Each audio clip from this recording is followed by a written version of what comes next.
Here is a conception of nature as something you must trust. Outside nature, the birds, the bees, the flowers, the mountains, the clouds, and inside nature, human nature. Now, nature isn't trustworthy completely. It'll sometimes let you down with a wallop. But that's the risk you take. That's the risk of life. What's the alternative? I do not trust nature at all. It's got to be watched. Do you know what that leads to? It leads to 1984 and Big Brother.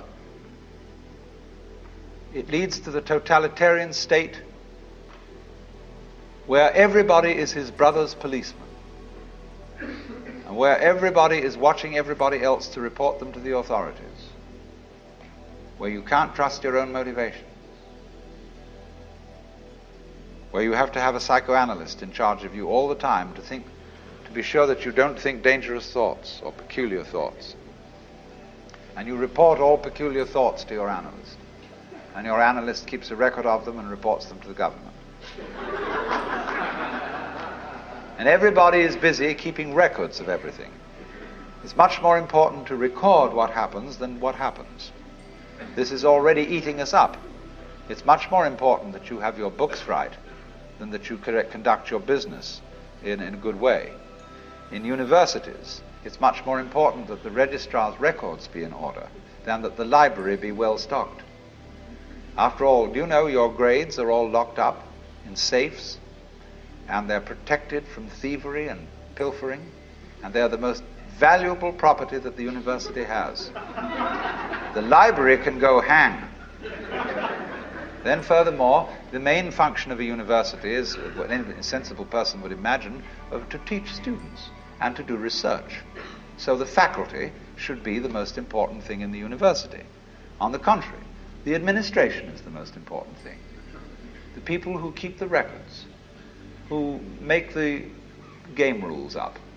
And so the faculty are always being obstructed by the administration and being forced to attend irrelevant meetings and to do everything but scholarship. Do you know what scholarship means? What a school means? The original meaning of a schola? Leisure. We talked of a scholar and a gentleman because a gentleman was a person who had a private income, and he could afford to be a scholar. He didn't have to earn a living, therefore he could study the classics and poetry and things like that. Today, nothing is more busy than a school. They make you work, because you get cut through on schedule. They have expedited courses, and you go to school so as to get a union card, a PhD or something, so that you can earn a living. So that's a whole contradiction of scholarship. Scholarship is to study everything that's unimportant, not necessary for survival. All the charming irrelevances of life. But you see, the thing is this: if you don't have a room in your life for the playful, life's not worth living.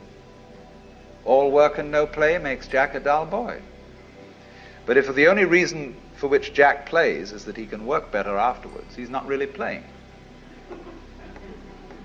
He's playing because it's good for him.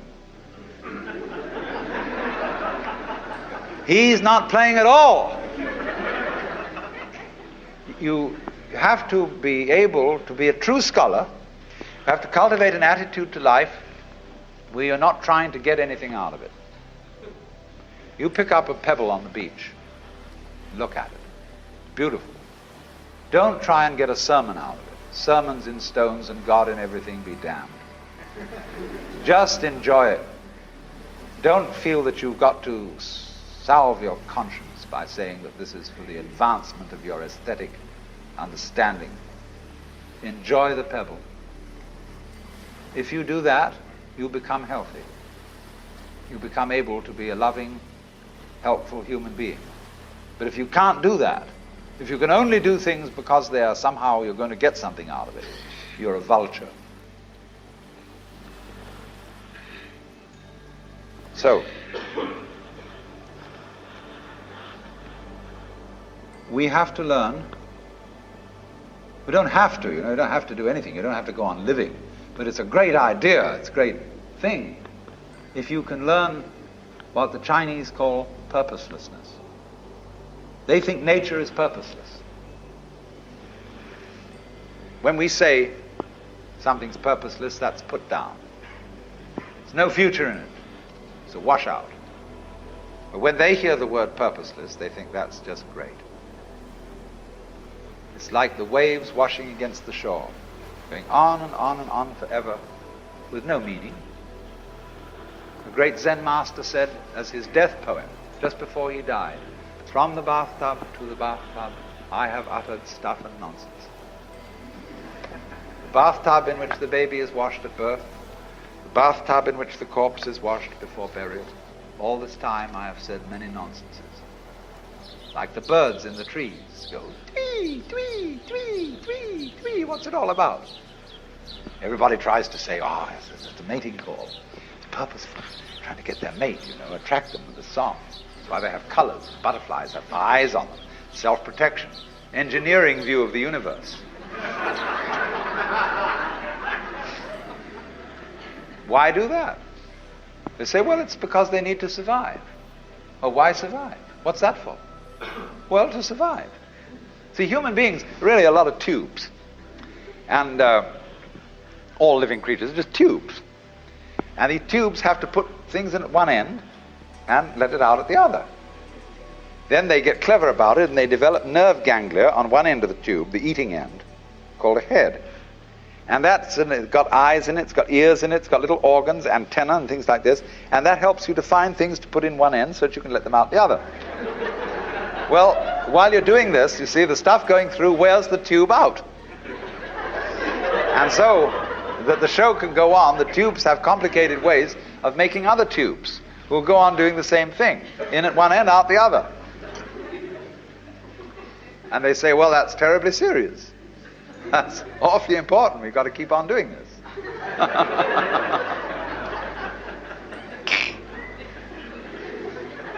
But when Chinese say nature is purposeless, this is a compliment.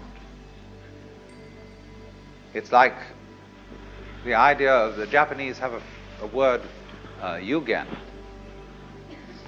And they describe yugen as watching wild geese fly and be hidden in the clouds. As watching a ship vanish behind a distant island. As wandering on and on in a great forest with no thought of return. Haven't you done this? Haven't you gone on a walk with no particular purpose in mind? Carry a stick with you and you occasionally hit at old stumps and wander along and sometimes twiddle your thumbs. It's at that moment that you are a perfectly rational human being. You've learned purposelessness. All music is purposeless. Is music getting somewhere?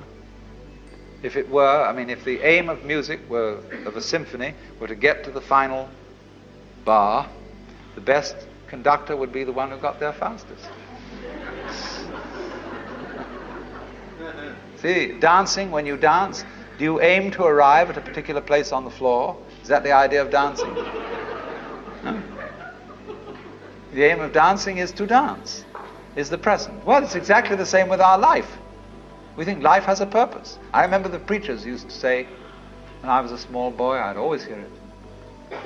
We must follow God's purpose. His purpose for you and his purpose for me.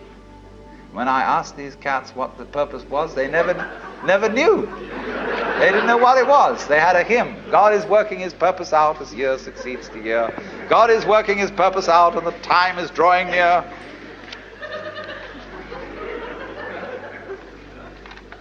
The time when the earth shall be full of the glory of God as the waters cover the sea. What's the glory of God? Well, they weren't quite sure.